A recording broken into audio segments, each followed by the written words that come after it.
Ladies and gentlemen, welcome back to the channel. I'm Lennon. How you guys doing? And welcome back to finally some new news on Total War PHARAOH. So it has been quite a while, and I know I missed the latest two videos. So today you are in for a treat. So today we are reacting to two videos. One of them is the development highlights that they put out like 2 or 3 days ago, which is about 4.5 minutes long. So we're gonna breeze through that one. And then we have the Suppiluliuma showcase, which is a little bit more in depth, which is about 15 to 18 minutes long. So hopefully we can get through that as well in this video. So without further ado, let's get into it. Let's see if they've learned anything from over the past few weeks. So first off, we're gonna start with the development highlights. If you want to skip this video, I'll see if I can put a timestamp into the description, so you can skip this one and then go straight to the Suppiluliuma showcase that is going to be later on in this video. So without further ado, let's go. I'm excited. Hello there. So as you've probably seen, we've been doing streams, releasing gameplay showcases, I haven't seen any of the hearing streams, dev diaries, and delving into the factions you'll be commanding in Total War PHARAOH. One thing all these videos have in common is, well, this little message here. Development in progress. And hey, of course, development has certainly been in progress. I like the banners. We've been making changes through development to Total War PHARAOH to ensure we're making the best game we can. And I really hope that is true. And to make sure that you get access to all its best offerings. So, yes, let's have a little look, shall we? So let's start with the one we've been teasing since the start of this video. Certain units in Total War PHARAOH will now harbour standard bearers, but we've added more than just decorative standards. Switching the UI on, you can now see units you send into the field also have banners attached to them. This can make selecting units easier, and also helps out with the tracking of the status of units. With banners, you'll know how they're faring on the field, as they start fraying when they take damage in conflict, letting you know how your units are doing at a quick glance. We've also added alternative unit cards. While we still have the 3D rendered unit cards but have received a bit more work, you also have the choice of switching it entirely to 2D unit cards, stylized as Egyptian art. Every unit. That is cool. This is how Rome 2 started out. So if you want to have a little bit more authentic art style, that's cool. Across Egypt, Canaan, and the Hittites are illustrated, and you'll be free to choose between 3D renders and 2D art at your pleasure. Oh, that is cool. So on the battlefields, we've added a whole host of changes and adjusted balance across many aspects of combat. We've added the option for archers to target ground when utilizing fire arrows, opening. See, now this is where shit starts to get interesting. Like, these are all things that I think really will benefit the game in more strategic opportunities with the use of fire, alongside improvements to the AI when reacting to set flames. Weather and terrain effects have also been rebalanced, impacting units a lot more heavily than they did before, truly showcasing the importance of using the right units in the right locations. We've also... Okay, so this is a little bit more of making it harder to just doomstack your way out, just spearman all the way and just bolster through everything. I think I'm okay with that. Also reworked charges, adding a lot more heft into the impact of both infantry and chariots, reducing the floatiness from combat, as well as adding more variations in animation. That's cool. The changes aren't only on the battlefield though. We've made numerous changes to the menus and campaigns of Total War PHARAOH. We wanted. Sorry I put the thingy off so you can see a good look at the unit card, but I forgot to put it back on, so sorry for that one. To add a lot more diversity to the factions. One of the ways we've done this is adding faction commands. Each faction have their own commands. Their power ranges from being able to complete royal decrees immediately to granting a boon to your units in certain kinds of conflict. They can either be activated between Shemsu Hor turns for a quick, powerful boon, or you can wait until Shemsu Hor to gain a passive boon for the next few turns until the next one. Okay, we've also reworked when certain features become available to you, namely the Ancient Legacies. Ancient Legacies add a lot of variation to your campaign, allowing you to follow the paths of several leaders before you in the... Yeah, For okay, original yeah. timing, We heard about these that one. came a tad too late in the campaign, meaning you would miss out on exciting content for your journey through the collapse. So we've brought them in earlier, so you get to experience them sooner. More diversity. Alongside this, we've reworked the UI and UX across several sections Ooh. This looks a lot better. of the campaign to add more context and visual polish. Areas reworked include Ancient Legacies, the Power of the Crown, and the Courts. I like that. Speaking of the Courts, I really this like brings that. us on to the last subject we wanted to bring up, and that's the subject of Canaanites choosing a royal tradition. The Canaanite factions haven't had easy access into either Hittite or Egyptian courts, and while Ursu might be fine with that, he'd rather treat them as sizable bonfires, Bay shines in the courts. For Bay, joining a court is free, whereas Ursu must pay his way in. We wanted to ensure playing a Canaanite faction didn't stop you from engaging in courts and crowns-based mechanics. So these are some of the changes we've been making to Total Warfare. Okay, so short and all, I see some really good changes here. Especially on the battle maps, like the archers with fire, the banners, the standards, the UI changes.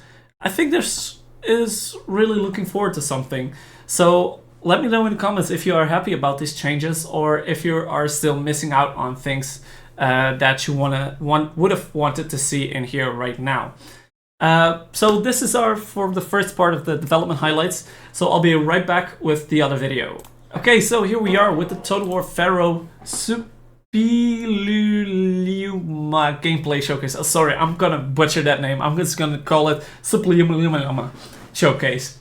But before we get into it, I just want to ask you guys, I will be hosting a poll throughout the rest of this week, or the weekend and a couple of days after, if you think it's worth it for me to pre-purchase Total War PHARAOH so we can have like a little bit of the early access gameplay on either streams and content, like just normal videos.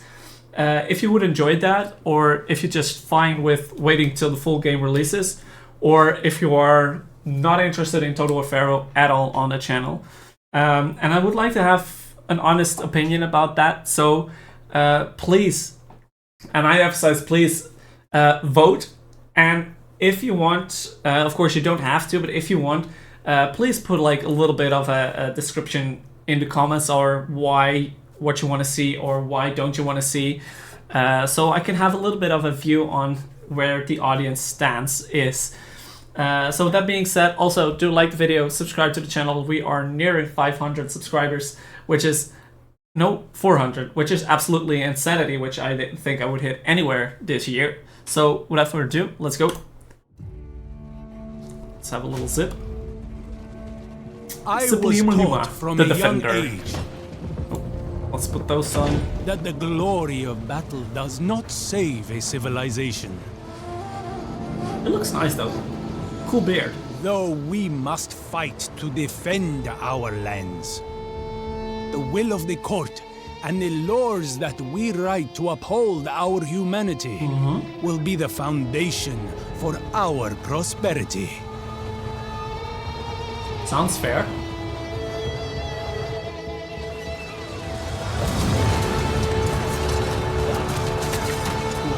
Nice combat animations. Cool shields. I really like those shields, by the way. With those shields. You know which one I mean. That one. Ooh. That looked like it would hurt.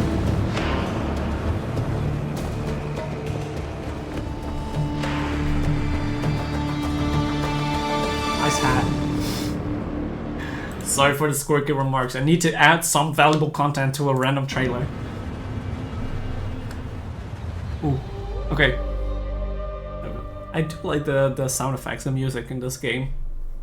Hopefully they're as good as well. Suppiluliuma, the king. Okay. Let us take a break and hear that again. How the F do we pronounce this? Suppiluliuma, the Okay, yeah, I still can't pronounce it for shit. king who could not catch a break. We've had an influx of invaders the last few turns of our campaign, raiding our lands and sacking our outposts. I like how he used the 2D cards over here. After dealing with a rather large first wave, we've now got a remaining reinforcement to wipe out.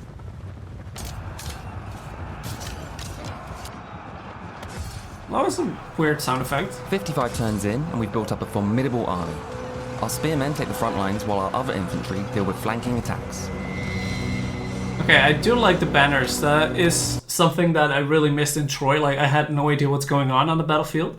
So this is definitely a step up again, or a step back in the right direction. I think that's a better way to say it.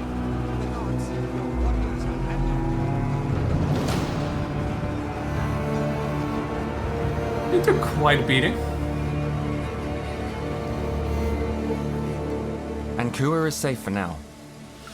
But there's no time for Suppiluliuma to recover in settlement.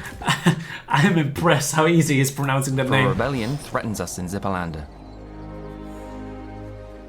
Over the course of the campaign, we've spec'd Suppi heavily into replenishment-based skills, which has proven incredibly useful in defending Hattusa. Replenishment plus As an added bonus, 30%, we've been employing our unique faction command, which is a feature available to all playable factions. In Suppiluliuma's case, when his faction command is used, it increases our replenishment even further. You see, Suppi ensures his army has the very best health insurance benefits. If it's not used by Shemsu-Hor, we receive an increase in workforce until it's used again. Beginning at Hattusa, we started our campaign with enemies on all sides. We built Tool to set up our income of food resources, using diplomacy with our friendlier neighbours to support that. Okay. We then set out to claim a few extra provinces such as Zippalander and Melidia for more resource production and to increase our legitimacy. I have no idea where we are on the map, by the way. I have not seen too much of this game, so I have no idea where we are on the map, but these towns and provinces are gonna be tongue twisters and a half. By smaller, less trustworthy factions, so it wasn't a huge risk. Our first major war began around turn 22 with Askay and Phrygia from West Hatti. They saw us in action and eventually pleaded for a peace treaty, just in time for Kurunta to rear his ugly antlers. He's moved up north, taking out Purushanda and bordering us. Don't know that This was a guy. benefit to us, really, as our first goal of the campaign was to gain more legitimacy, and owning their sacred Haiti lands would increase that significantly. But you're king already, you might say. Haven't you enough legitimacy? Well, my poor frontline, There's no if we can nothing. hit our goal of 200 legitimacy, we can unlock our special royal powers. Ooh, Buffs and abilities available to us to solidify our position that as is king. new. We'll need all the tricks we can fit up our sleeve if the world turns to a state of collapse. You may also notice my hefty supply of resources. This is no accident, as I've essentially become a doomsday prepper, hoarding my resources for the incoming apocalypse. So, we've reached turn 55, and we've reached a bit of a stalemate. Our hand has been forced, however, as invading armies and rebellions have been taking advantage of our distraction, raiding, sacking, and being a general nuisance in our homelands. But with an incoming wave of invading Shekeleshuns, we must take Suppi up north to protect our homelands. A wave But of with an incoming wave of invading Shekeleshuns. Shekeleshuns, we must take Suppi up north to protect Hattusa. Okay, that's Our next interesting. target raids the lands of Zippalander. But before we head into this battle, we want to take advantage of our position as High King, recruiting from the pool of royal units. That is cool. Let's grab some royal chariots. That my is favorite. instant recruitment. Nice. Let's see some new stuff here. Let me see those charges you've been working on.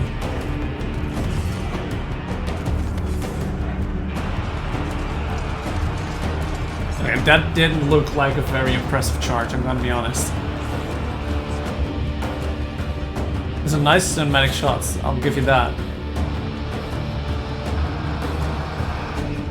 I do like the colors on the Suppiluliuma is the battlefield. High King of Hatti, Hattie. so he sits at the highest position of the court. This gives us special elite recruitment, as we've seen, but it also means we've a fair advantage over the other members of the court. Elite units intrigues cost additional gold regards. Plots against them have a lower chance of success at 20 legitimacy. It would be Okay. a waste not to interfere with it.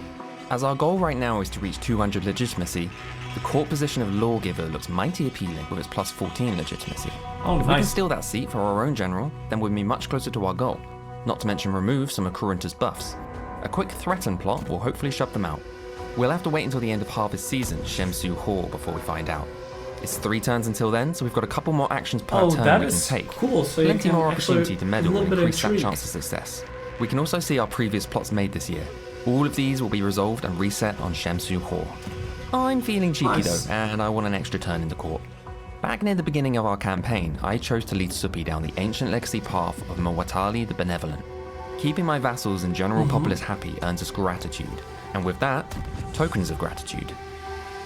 We've got a mixture here of instant construction, character ancillaries, informants, extra Okay, so if I'm reading this correctly, he had a legacy he could choose, which gives him additional relations with his subjects, vassal states, which into it gives him gratitude, gives him points, gives him this. Okay, so that is a pretty in-depth mechanic that I think in the first time you're gonna play this, you're definitely always gonna choose the wrong one because you both have no idea on how to introduce and use those mechanics.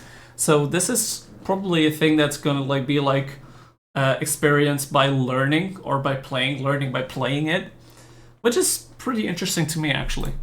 Extra court actions and extra battle proficiencies. Court actions, that's what I'm after. Court actions. Let's give myself 2 of these. I don't want to spend all my tokens at once. So you can actually have pretty Back in the good court, stuff going. we can now spend the regard that Corinta has for us on increasing our plot's level. So 89% is okay. a much healthier chance of success. That'll put Corinta back on the shelf. That is just a little bit, can be a bit cheesy to just gain whatever you want. In our basically. capital of Hattusa, we've completed construction of the temple for Arena, boosting our favor with the goddess into tier 2. We'll take this influence, we see what we see over here. boosting our Okay, favor with the -15. goddess into We tier. have growth, we have idols, we have taxation, so we get products going. Happiness is shite, that's because there's a rebellion. But we do have enough influence and we do have enough workforce. I'm interested to see how, again, the workforce actually works, because that's probably the whole point of those guys. But I really can't remember how they explained that in the beginning. We'll take this opportunity to devote Suppi himself to her divinity, providing extra armor, a charge bonus, and less. That's a good. I also Just plan, call him once I've Suppi. unlocked a second slot, to begin worship of Corinta. Corinta the deity, not my enemy with the antlers. Many of his effects benefit our movement range on the campaign map, Seems fair. and with constant threat of invaders, being okay, able yeah. to quickly scoot around the map is a blessing.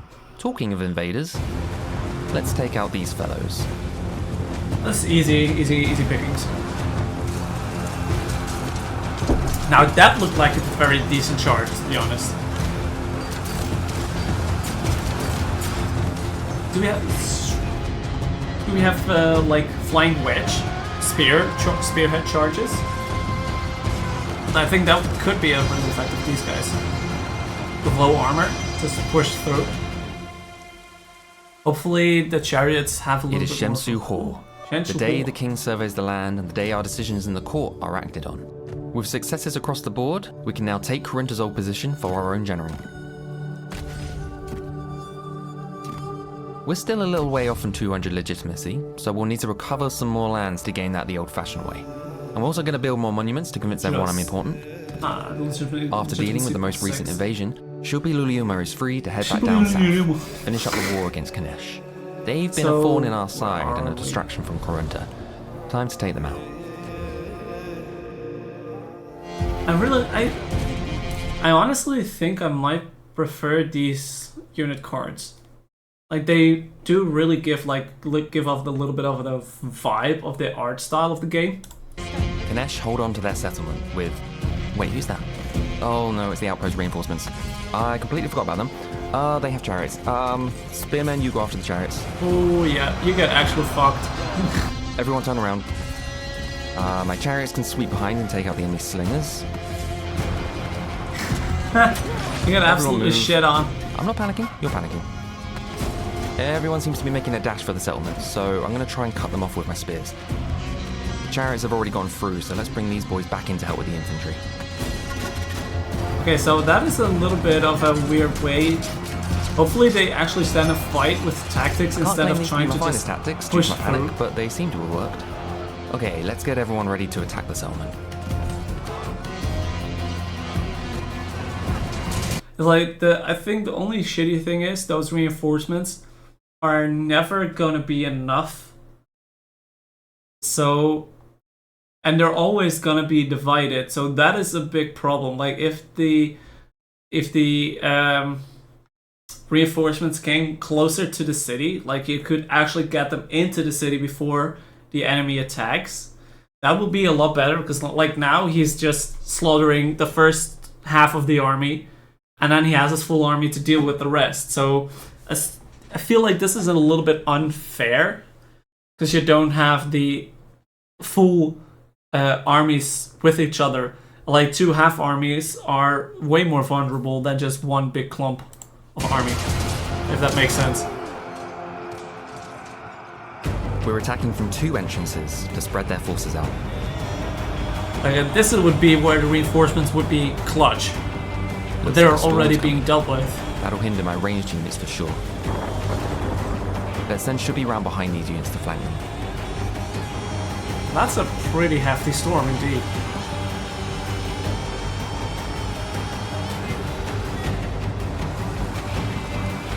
He does look like a badass with the different color scheme in his unit.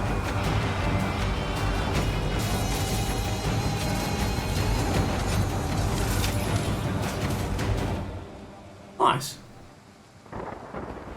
After taking Kanesh's settlement of Saricha, we have finally hit our goal of 200 legitimacy. In the Power of the Crown window, we can select our new royal powers. Tier 1 of Forced Annexation provides us with the ability to annex a faction if they only have one region. I'm liking the potential for this, especially once I build it up to Tier 2. My next power will be Court Presence, allowing us to hold an extra court position, because a court full of me also feels more legitimacy. The faction of Kanesh remains with one more settlement, and a hefty army sat inside it. Good thing we unlocked my royal powers. Let's just go into diplomacy, do a little annexing here, and voila! Kanesh are no more. Feels so good to be king. That is a little bit cheaty. Well, of course he's king, so he can just do that. But okay, you have to work for it. Okay, it's not like he can do it at the beginning of the game. He's like turn 55, turn 60, before he can annex one settlement. I'm okay with that. I think it's a cool feature. Yeah. I thought it was a little bit over the top, but it's honestly it's pretty okay. During our time defending Hatti, the world has slipped slowly down past a state of crisis and into collapse. While our enemies enjoy additional buffs in this chaotic time, we suffer melee defense plus 30, attrition immunity, charge bonus morale, movement at sea. Wow. From minus 20% morale and minus 15% replenishment. Oh damn. Good thing we buffed our replenishment earlier, eh? We also suffer from a 30% chance that a natural disaster will hit our lands, the effects of which are yet to be seen. We do, however, gain 20% resources from raising, which definitely won't help the state of the world as we snowball down into oblivion and witness the end of our civilization, but it might mean we can afford a fancy new monument. All praise should be. Using my royal powers to annex a region has given me a little taste for power. Hitting that next tier could be exciting. Maybe we could annex Karunta. We just gotta get them down to 2 regions. It's only another 100 legitimacy. Okay. My annexing ability takes 12 turns to cool down. Within that amount of time, I could possibly hit 300 legitimacy. And since so this is where he starts turns, that gives me at least 2 rotations of court action. Discrediting other positions will gain us legitimacy, as well as embezzling and other court actions.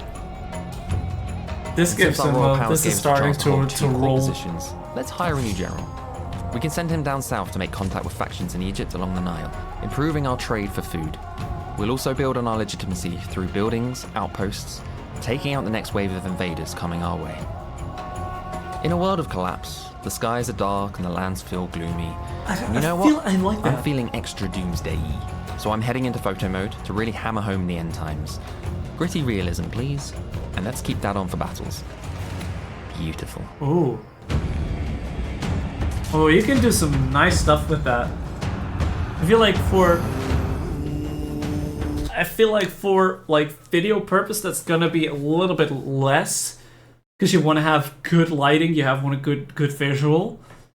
But for immersion, you could really make it like gritty, and like what he did, I think that looked like really cool for immersion's sake. Now he's just taking over everything.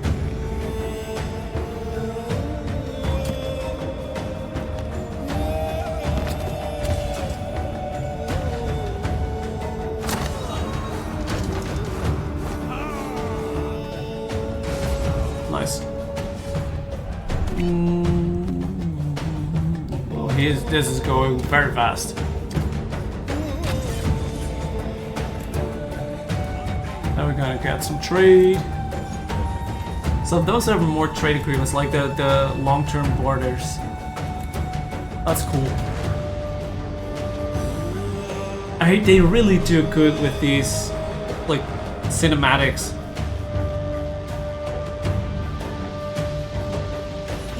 Thrush wave. Legend surrounds these people. Incredible counterpart they are on the move. Far-fetched tales claims Rome LC, la la la. Thresh. Fight for glory, attack cold. Doesn't very strong armies. Okay, so those are the sea peoples coming in.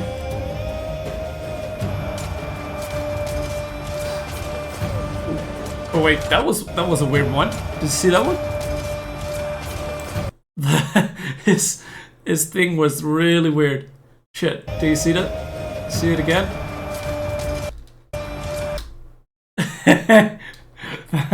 That's a very weird very weird skirt, my friend. I guess there's sea people in Egypt as well. Let's head back.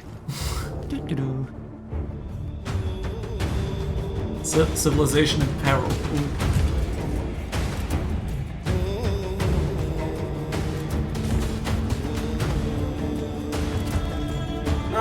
He's getting there. 300 legitimacy.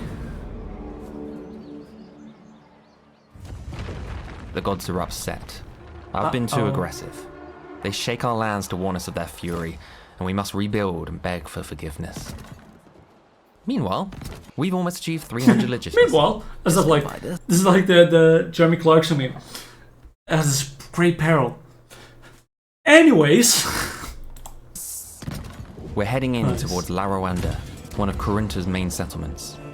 I'll need a couple turns to set up sieging equipment, so it's very likely the man himself will come down and join the battle. In which case, I'm not taking my chances. I'm going all in with both armies. Kurunta made it, yay. Okay, Things are looking dicey, but I've spent far too long learning how to pronounce Suppiluliuma to give up on him now. Kurunta approaches from the east, while we attack from the west. We'll position our siege towers adjacent to the wall's entrance, allowing for a swift exit down and into the settlement. Wait. Did they... We still, after all this fucking time, we still have not a very decent battering ram that's actually like being pushed forward by people. Why do you think there are struts there? Those are so people can push the fucking battering rams. They did that in Rome 1. Like, that is one of my main complaints. Ability will inspire our chariots to break through the enemy lines. As everyone makes their way in, I'll bring my walled units down and into the settlement. The walls are a death trap right now. The walls are always a death trap. Kurunta's garrison is losing morale, but the man himself approaches through the city. Shuppi and his bodyguards will head around the south side to head a mission to capture the central point, while our reinforcing army take out the remaining garrison at the walls. So we're almost done. This is a very long video. City, though it looks like Kurunta has decided to avoid Shuppi and heads for our reinforcing army. Fair enough. We'll figure out. Fight them anyway.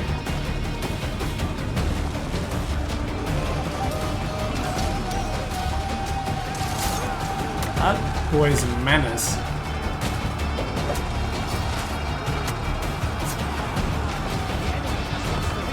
Now that we have the central point, Suppiluliuma will come after Kurunta. Or he would, if Kurunta had not surrendered in fear of the approaching king.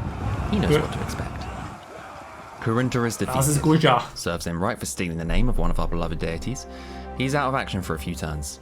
And with that, we've reached 300 legitimacy.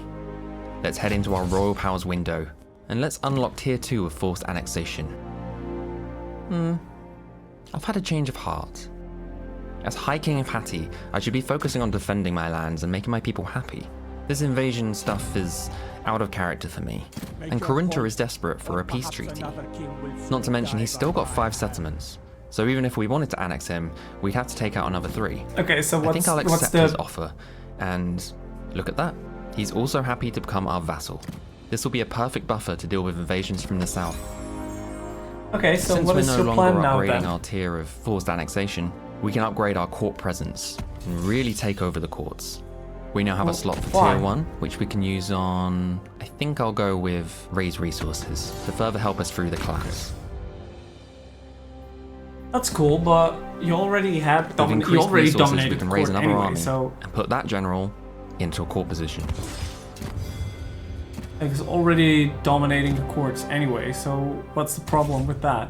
With special recruitment, we can instantly raise an army, just in time to deal with these new pesky invaders. We've gone full loop. I think next I'll try and reach 400 legitimacy. That'll probably take me to about turn 100. I wonder what happens after turn 100. Probably make some new friends. Probably make some new friends. Yeah. Are we finally gonna see some more of the sea peoples later on here? This is his end scene, I think. Sometimes I question. Okay, this is where I'm gonna cut it off because like this video is gonna be way too long otherwise. But ladies and gentlemen, there you have it. This has been the Suppiluliuma gameplay showcase trailer and the development highlights, which I am very intrigued by. The development highlights were very cool, and I do see some positive stuff come back into this gameplay showcase trailer, where I am getting more positive vibes for the game than I thought I would have. So yeah, I'm very happy to see this. So like I said, there's gonna be a poll out like probably somewhere this evening or tomorrow starting on what to do with Total War Pharaoh and the gameplays and streams and all that sort of jazz. But anyway, I hope you guys enjoyed this video as much as I have for myself. And by all means, do like, comment, and subscribe to the channel. It's again greatly appreciated. We are on our way to 400 subs, which I thought I would never hit in the next year and a half. And we can definitely hit it by the end of October, probably. So thank you for everything, I guess. And by all means, ladies and gentlemen, I hope you guys enjoyed. If you did, please leave a like, leave a comment, subscribe, and I'll see you guys next time. Peace.